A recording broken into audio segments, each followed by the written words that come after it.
From the newsroom of the Bryant College Station Eagle, this is the Brazos Sports Prepscast. And now, the Eagle High School sports team, Alex Miller and Jake Weiss. What's going on, everyone? You're listening to the Brazos Sports Prepscast, a podcast about high school football here in the Brazos Valley. I'm Alex Miller, joined always by Jake Weiss, the Eagles high school sports reporter. Jake, happy Thanksgiving week to you. Hey, happy Thanksgiving, Alex. Is Auburn going to hire a football coach this week? Hey, maybe. We'll see. Will it be before Saturday? That's the question. Good question. I think they'll wait till after Saturday. They might have a bowl game to prepare for. Oh. Yeah. Well, 8 Brazos Valley high school football teams, Jake, they've got a playoff game to prepare for this week. Big week for a number of teams in the Brazos Valley. You know, I talked with Stoney Pryor, College Station's coach, after the game last week when they beat Angleton. He said, there's 2 marks to a great season, winning 10 games and playing on Thanksgiving, and the next mark's playing in December. So all these teams are looking to get that 3rd mark of a great season. You know, this slate of games might be the best we've had all year, too. Yeah, I think so. This is a pretty good slate, down and across the board. Well, let's get into the action. You know, Jake, when we previewed the playoffs, we said a matchup we'd love to see down the road is College Station against A&M Consolidated, a rematch. We're not going to get that, unfortunately, with the Tigers falling last week.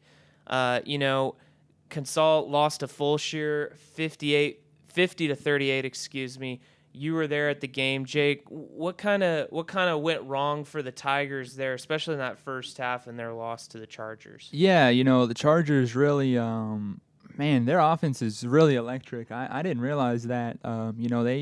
They don't kick extra points. They go for 2 every time. They do this weird. They didn't do it too much, I don't think, but they kind of have a weird little setup kicker-wise where they'll, it kind of looks like an onside kick, but it's not. Pretty much on every kickoff, or that's kind of the perception I got. On most of their kickoffs, they did that. So just really for them, they're a team that can really move the ball and score. So for Consol, unfortunately, kind of reminded me a little bit of the kind of what we've seen from Georgetown this year, where, if you let them kind of jump out to a lead, it's real hard to come back from that. That's kind of what I saw. Consol, credit to them. They played really, really well in the 3rd quarter. If y'all were following along with the coverage, or maybe you just kind of heard about the game, Consol actually took the lead in that game. They were down 19 at the half, ended up outscoring the Chargers 21-0 in the 3rd quarter. Big shout out to the defense and putting the offense, because Fulshire just their defense. Their offense in the 3rd quarter just couldn't do anything, and they would kind of strangely enough go for it on like 4th down every time. Not every time, but most of the time. I think they had 1 punt all game, and it was like a 9-yard punt. So Consol took advantage, short yardage situations, reeled off 21 points, and then fortunately just Fulshire just scored twice more in the 4th, and then just kind of put it away. But no, really impressive game, I thought, from both teams. I know it was disappointing for Consol, not the way they wanted to end the season, but big credit to them for, coming out in halftime and, finding a way to get back in the game. Well, College Station, they were able to take care of business against Angleton, held on to win 27-20. The Cougars, they were strong against the run against the Wildcats, only allowed 44 yards rushing, struggled some in pass coverage. Angleton had a receiver that was having a really good night, and on the flip side, Arrington Maiden probably looked as sharp as he's been all season. He was 20 of 30, 253 yards passing, 1 touchdown through the air, another on the ground. If College Station plays like that, they're hard to beat. They are a team that is going to be hard to beat, and now College Station's going to get Georgetown in a rematch this Friday in Waco. Yeah, no, that's going to be a big one. We all remember that game. Georgetown was up, I think, 35-3 at the half? 35-3, yeah. And then, I'm pretty sure College Station basically almost identically pretty much outscored them like 35-14 or something like that, like pretty much identical halves, like tale of two halves, basically. I talked with head coach Stoney Pryor this morning, I guess this morning. I talked to him and Brooks DeWitt, and both of them were real excited. Brooks especially, he was saying, hey, that loss really kind of motivated us. You and I, Alex, have talked about, kind of how they've gotten off to some slow starts. He said really for them, that was a game where they were like, hey, we've got to come out. And Brooks said after that game, we kind of realized, hey, we got to play 4 quarters. We can't start off slow. We got to be full speed from the get-go. And, it shows they haven't lost since then. So I'm interested to see what happens this week between the two teams. It's kind of weird, too, because, at least to me, because, it's only been about like a month since they played each other. So I kind of asked both coaches, or Brooks and Coach Pryor, I was like, is that kind of weird? Like, not really. You haven't, this isn't like hey, we played them at the beginning of the season and now we got to play them all the way at the end here. And, they were saying, yeah, it's a little weird. Well, it's not weird, but they were saying, hey, this is kind of good for us, both teams, because we know what, they're going to do. They know what we're going to do. So now it's just kind of about, putting in some new wrinkles and maybe switching things up a little bit, but not too much. Well, College Station knows what its number one priority is this time around, and that's finding a way to stop Nora Boris and Andrew Petter in the Eagles offense. Yeah, no, they looked real good, and they put up, 50-something last week, too? Yeah, 55 on Mag West. Yeah. So, they definitely know what their work is cut out for them. Going to be a great game in Waco on Friday night at 6 o'clock. So, Brazos Christian, man, they're still in this thing. They're on to round 3 against Lubbock Christian. They're going to be playing Friday at 3 o'clock in Bangs. Jake, do you have any idea where Bangs is? No clue, man. I know it's far away, though. If you had to guess, where do you think it is? This is going to sound so bad. It seems like everything's down by Houston. Everything just seems to be down that way. Well, it's near Abilene, so you got it close. Oh, okay. There we go. Yeah, like if I had to guess, it's like Houston area. Like, sounds about right to me. Fair enough. Well, the Eagles are in the 3rd round, looking to play in December for the first time since advancing to the TAPS Division III state title game back in 2013. Lubbock Christian's 10-1 on the year. Haven't been pushed in a while. They've really been bullying their opponents. What you talked with Corey Washington, Brazos Christian's coach, and I think Ryan Burton earlier this week. What are they kind of honing in on this week as they're getting ready for this game, Jake? Yeah, kind of similar to what you said back at the beginning of the show. For Coach Washington, he was saying, hey, this is just, I'm just so glad we've got this Thanksgiving experience. He said it was his first time. It's only the second time in his coaching career that he's gotten to coach during this time or practice during this time. And, this is his first time to do it as a head coach. So, for one, they're just excited about to still be practicing when they are. Second, they know this is a good team. They know, they're really talented. They've got a really good offense. I think Lubbock Christian's one loss came at like the middle of the season, maybe even earlier, really early in the year. And I think they still lost. I was looking at it earlier. I think they lost that game like 45-38. So it was kind of a shootout there. But both of them are just real excited to be just where they are. It was funny. I was talking to Ryan, and I was like, hey, well, just what's it like, man? how much fun has this been? And he was saying, it didn't even really hit him until Monday. He was like, yeah, Coach pulled us aside at practice, and he was like, hey, you guys are one of the 4 teams in our division still practicing at this point in the season. And Ryan was saying, like, man, it really hit me. I was like, wow, we're one game away from a state championship appearance. So they're fired up. They're just really fired up. They're just happy to be where they are. And, they're not just saying, hey, and I also want to add, too, they're not just saying, hey, we're just happy to be here. But, they're also saying, hey, it's going to be a tall order. But, Ryan was saying, hey, we know they're beatable. If we can just jump on them from the beginning and just don't let up all game, then we'll be in good shape. For sure. Madisonville, they might have had the upset of the week last week, beating Belleville 9-3 to continue their historic season. Alexander Torres made 3 field goals, and the Mustang defense held Belleville to 38 yards in the second half to pull a 9-3 stunner on the unbeaten Brazos.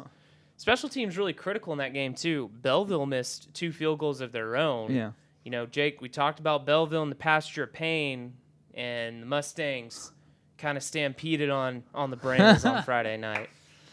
So Madisonville in the regional round for the first time since 2017. They're playing 12-0 Silsbee Friday night in spring, kickoff at 7 o'clock. Jake, you talked with Madisonville's coach, a couple players this week. What did they just have to say about the win and just what's going on over there? Well, I think my favorite line of the week so far has been Coach Urbanky, because I think he said his heart, he was worried his heart was going to stop a couple times last week during that game. But no, yeah, they were fired up. I mean, they knew coming in, they were the underdogs, but they played really well. It was funny. They even kind of were saying, even though they won, they were kind of saying, hey, there were things we could have worked on. They gave Alex a lot of credit. We talked to Alex as well. He was excited, but even coach and some of the players were saying like, hey, we were in the red zone there. We could have scored. We could have turned those into touchdowns. We got to work on that a little bit. But no, I mean, they're fired up. They know it's not going to be easy. They got to go up against another undefeated team this week, but they're riding high. I mean, they got a lot of confidence after last week. They're fired up. They were saying this week they're going to have a big send-off. It was funny. Coach was like, yeah, when I talked to Coach and the players, when I was, saying bye and everything on the phone, Coach was like, yeah, I gotta let you go, man. I gotta go, finish getting everything set up for the send-off. So they're all fired up. I mean, they're fired up. They're ready to just kind of take this, keep it going. One of the other things, too, they pointed out was, we talked about this maybe a while back, that Waco Connolly game. Yeah. That was for the district championship. Thought it was real interesting. They kind of pinpointed that game and said, hey, since that game, our mission has been, hey, let's show everyone what Mustang football is all about, because that Waco Connolly game was not Mustang football. And ever since then, they've been doing it. I mean, they had one regular season game after that, and then now here in the playoffs, they've just kept it rolling. Well, they're going to have to play their best again this week, taking on Silsbee, another tough game, and see if the Mustangs can keep that magic going. Jake, Madisonville is known for a few things, and you know what one of them is?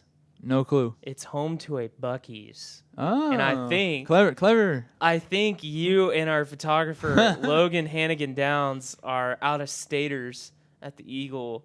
Ventured to a Buc-ee's last week. We did, yeah. It was when we went up for the volleyball state tournament on the way back. Well, I want everyone to know too, off camera, Alex challenged me. He said, we all know about the 600 Degrees Pizza Saga in Georgetown. I never went. So he challenged me, like, you need to take Logan to Buc-ee's, because he's from Oregon. So he said, you got to take him there. So I was like, Alex is really challenging me here, like, got to get this man to Buc-ee's. Now, I didn't tell Alex. I'd never been to Buc-ee's. Even though you grew up in Texas for like 14, 15 years. Well, we never had it where we were. So fair enough. Yeah. Buried in the middle of the Metroplex. Exactly, yeah. The small town known as the DFW Metroplex, But no, yeah, enjoyed Buc-ee's. I would go back. Well, we got to watch the review, Jake. Jake and Logan got some cinnamon sugar beaver nuggets. So let's take a break from talking high school football to watch these goobers talk beaver nuggets. All right, everybody. This is a special video. Hopefully Alex puts this in the podcast this week, but if you listen to last week's episode, he told me to take Logan to Buc-ee's. I'm Logan. Logan had never been before. This is Logan, our photographer from Oregon. I'm new to Texas. I've been in Texas a month. I still haven't been to Whataburger. Please don't hate me. We've got a lot to show him. But point is, yeah, we had to take Logan to Buc-ee's. And funny enough, I'd never been either. Now, I wasn't going to tell Alex that, but I've never been either. So both our first time. So, Alex, this is for you, man. We're going to show you all the stuff we got. Hopefully you approve of what we got. So, Alex, you can go first. Logan, you can go first, man. I got a chicken burrito because it's 8:30 and we're driving. We still have 2 hours to get back to College Station from volleyball. We got beaver nuggets, the cinnamon ones. I think you told me at some point to get these, and then you told Jake to get these. And then I got like a tea. That's holding the drinks phone up. the drinks we don't have to go over, but no. So I went with the original beaver nuggets. Big bag, by the way, but I thought, hey, gotta go big or go home. And then also got kolache. Love kolaches. Gotta get a kolache. I don't know what kolache is. Yeah, that's something else we gotta show them. But yeah, no, Alex. Just like I said, Thought maybe we could use this as a segment, maybe a little middle of the segment for the podcast. Should we try 'em? But I say we try them. sure, why not? On We've video. got time. Yeah. They say those are the ones Alex told us to get. So. Yeah. Here, you take some too. Oh, I gotta go first. All right. Well, we can try them at the same time, but okay. Oh, you got two. I just grabbed. Yeah, Okay. I meant to grab a handful and then. Okay. All right, man. Ready? Ready? Yeah.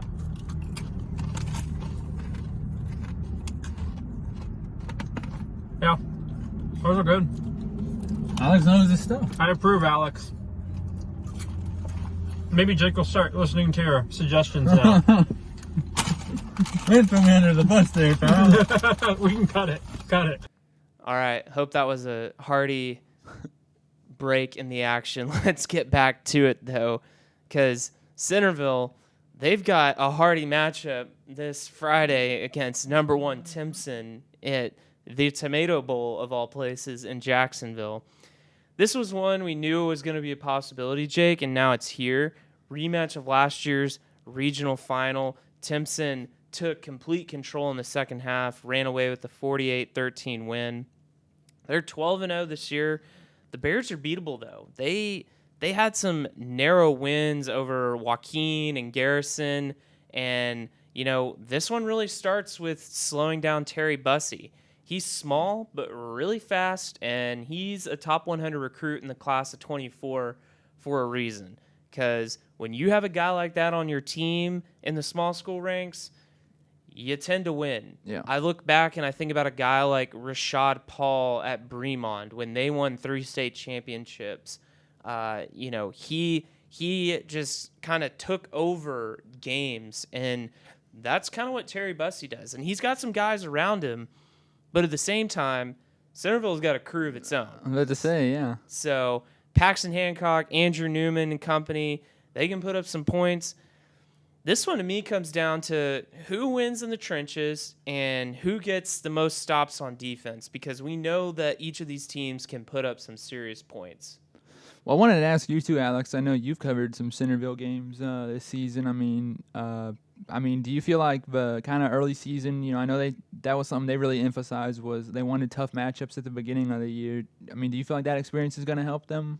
Is that kind of that early year stuff kind of going to help them now? I mean, yeah, I mean, that's certainly the reason they did it. You know, you think about they played games against Crawford and Mart, and, you know, they came up short in both those games, but were very competitive. You know, in the Mart game, had a couple turnovers that didn't go their way. In the Crawford game. In the Mart game, you know, they were right there, and, you know, they had the ball, but they had to go like 90-something yards in a minute, and that offense just isn't built to do that. And so, you know, they're going to have to play a sound 4-quarter game. They did it last year for 2. Now they got to finish the job. So Centerville's got upset on their mind, and Timpson's going to get all they got, because, I mean, this is going to be a showdown in Jacksonville. So, Battle of the Unbeatens in Bryan on Friday. Burton, they faced Chilton, 7 o'clock. You know, this is another one we had marked up as a possibility, and it's here. Going to be a great game Friday night at Merrill Green Stadium. Battle of the Unbeatens. Doesn't get any better than that, like you said. Well, 3 more games to watch, because that's literally all we have, Jake. Brenham, they're playing Port Neches Groves at NRG Stadium Friday at 6 o'clock. How about that? You get to go play at the Texans Stadium for a game. That's kind of cool. Going to be a big test for Brenham, though. Playing in a big stadium and against a team with pedigree. They've played there, you know, a few years ago. Probably not the guys on this team have played there, but if you know anything about P&G, literally the whole town goes. Like, there's going to be probably 10,000, 12,000 people on their side, because that's just how they roll. It is a sight to see. So I guarantee you that those players were there at NRG Stadium when they played a few years ago. So I guess the question is, can Rylan Wooten and company keep it going? I was about to say, he had what, 200 something? He had like 200, I want to say like 88 yards, 288 yards last week. Is that? Yeah, he had a like big game. Big game. You know, they kind of got off to a slow start, it looked like, against Belton, but Yeah. then they really pulled away in that second half. Yeah, I was about to say, and he does it with his legs. I mean, we've talked about him before on the show. You know, he does it with his legs and his arms. So I mean, he's a true dual threat guy. Well, if they can win this week, might be seeing a rematch against Montgomery Lake Creek this coming week. So I was saying that was a district championship, or the end of the year district championship game, and because Bremont has 2 losses, right, this year. Burnham, sorry. Yeah, Burnham is 8-4. Point Neches 8-4, Groves okay. 10-2. Lake Creek, I think Lake Creek's still Lake unbeaten. Creek's undefeated, yeah, because Yeah. that was they were both undefeated going into the district. I had it wrong there. I was thinking of district. They were both undefeated before the district championship game. Right.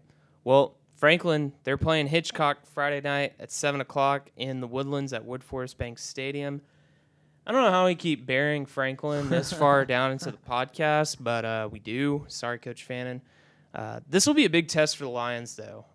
You know, Jake, they kind of struggled to get it going a little bit there in that first half against Anahuac last week.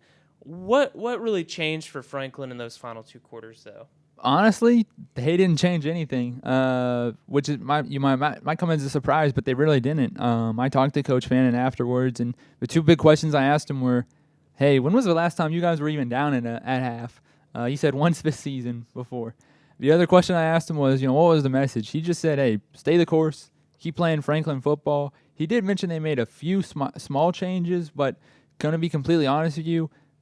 Just watching it from the stands, watching it, covering the game, really couldn't tell what the difference was. I think maybe they got Bryson Washington a little bit more involved in the run game, but really they just business as usual. They just kept running the ball and really just wore Anahuac down. I guess the only really other big thing I noticed was Franklin only had the ball twice in the first half. Their first drive was a turnover on downs. Second drive was a touchdown. They turned him over at the very end of the game, into the half. So I guess technically they could have had a third drive, but Devin Hidragro intercepted a guy back in the end zone and then just took it out and basically took a knee. So they technically had 3 drives, but like I said, that third drive was with like 9 seconds to go, and they were on defense and turned him over. But kind of ran him off the field. Just kept hitting them. Anahuac's defense got worn down. Well, I went out to Franklin today, talked with Coach Fannin and Bryson. Gonna have a feature coming out on Friday about, Franklin's tandem of Bryson Washington and Jaden Jackson, and just how they've kind of kept things going this season on the offense. So let's take a little sneak peek at what Bryson and Jaden had to say about where Franklin's offense has been this year. Yeah, Bryson, especially for you, how have you seen your role kind of increase, on offense, on defense, just on the team this year in particular? I mean, we don't have as much depth as we did last year, so I know, personally, I have to play more, so I got to get my body and my mind right, during the week, before the game, so I can be prepared for, when it's time for that. When I'm tired and I don't want to go back on the field, but I have to. Got to grind it out. Yeah, Jaden, for you, how did last year's experience kind of help you kind of step into a bigger role this season? Last year's experience, watching these guys as I grew up, it motivated me to work hard because I know coming into this year that I would have to keep my mind right, my body in shape, in order to keep playing on the field, because I know my team need me to, get through the game good. All right, big game for the Lions this week. Jake, let's close it out. Cameron, is playing Columbus Friday night at 7 o'clock in Bastrop. Once again, how are we able to bury this game at the very end? This one's going to be great. Braylon Drake continues to be really good for the Yeomen. Cameron's dangerous, though. Beat Lorena round 1, beat Madisonville on the road in non-district play. if Cameron can win, we might be setting up for a Franklin-Cameron rematch for next week. I bet the Yeomen would like to get another shot at the Lions. I was about to say, but Yeoman, because in that first game against Franklin, I mean, I don't want to overlook this week, of course, but yeah, they kind of got like neutered a little bit offensively. I think that was what 63-7 or something like that. It was not a close game. Yeah, I'm curious if that's kind of similar to Madisonville. I wonder if that's one where they've kind of really taken that momentum and used it to their advantage since they lost that one. If they've really kind of just decided, hey, let's get back to playing Yeoman football, and it looks like they have so far. Columbus, though, they are a good team. They are a really good team, and so, Cameron's going to have to give it their all if they want to get another shot at potentially the Lions. Lions going to have to take care of business, too. Hitchcock, no team to look over as well. I think these two games, the way that this 3A Division I Region 3 is panning out, these semifinal games, really good football to be watched. So, all right, Jake, I think that's all we got this week. Yeah. So, thanks for tuning in to another episode of the Brazos Sports Prepscast. Be sure to like and subscribe to the podcast on Spotify, Apple Podcasts, or just check theeagle.com for all of our coverage on high school football leading up to this week's games. For Jake Weiss, I'm Alex Miller. We'll see you hopefully next week.